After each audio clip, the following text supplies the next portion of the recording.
This mysterious old man somehow got himself intertwined into the Christian celebrations of the birth of their deity. In the Middle Ages, Santa was a shaman, and you can easily trace many similarities between the shamans of the past into our Christmas traditions of today. A shaman is, in many ways, similar to what we more commonly refer to in America as a medicine man. In Siberia, the local shaman was the oracle of the community. Nothing of importance happened in the community without the okay from the shaman.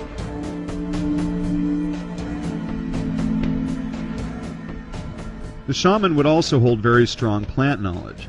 This knowledge included plants for medicine and healing, poisons and warfare, and powerful hallucinogenic plants used in their religious ceremonies. The ancient shamans of Siberia would go to the houses, huts, or yurts of the people in the community in celebration of the winter solstice and bring them these pre-dried mushrooms and often guide them through the experience. It was their yearly tradition. If the main door to the yurt was snowed over, which they often were during the winter time, it is said that the shaman would enter symbolically through the secondary entrance. This just so happens to be the smoke hole in the roof or the chimney.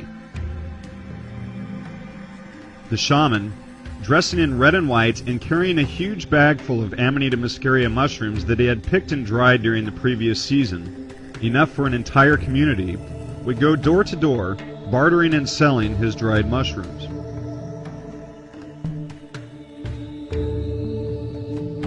And how would the shaman travel? He used a sleigh, and the animals pulling the sleigh were not dogs or horses. The Siberian shaman used caribou, also known as reindeer, as they were indigenous to Siberia. They also go through a physical process when they dry. They get lighter.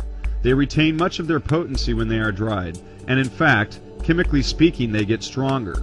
And this allows the shaman to consume more than if the mushrooms were wet and heavy.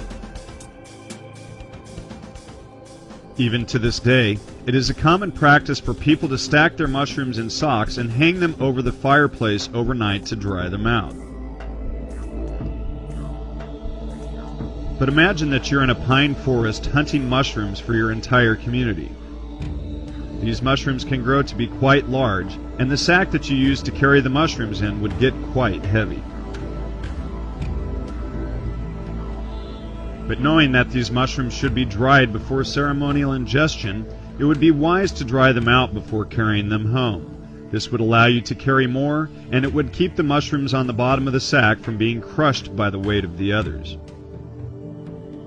One good way to dry the mushrooms, as you continue to hunt for more, is to select a tree in a central location, and use its boughs as a basket to hold your freshly picked mushrooms, drying them in the sun as you search for more. This would look a lot like a decorated Christmas tree. And as we mentioned, the red and white mushroom Christmas ornaments are some of the oldest ornaments you can find.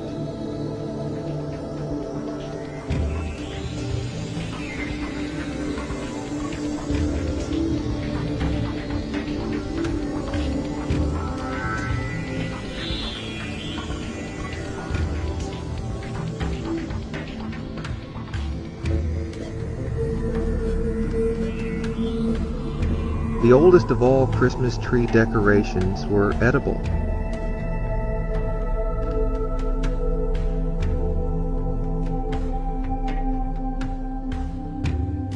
When the church adopted the Christmas tree, making it okay for Christians to have one and often placing one in the church as well, the ornaments on the tree were the Eucharist, the body of Christ.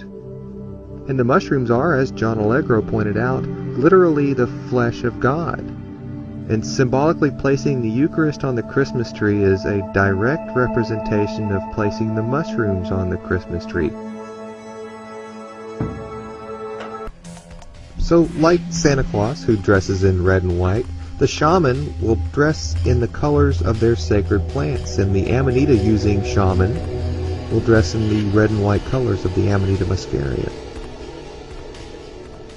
And here we see the Pope dressing in something that looks quite a bit like the Amanita mushroom, and the snow adds a little extra effect, putting the white dots on the red cap. but popes and cardinals all throughout history have dressed just like this Amanita Muscaria mushroom.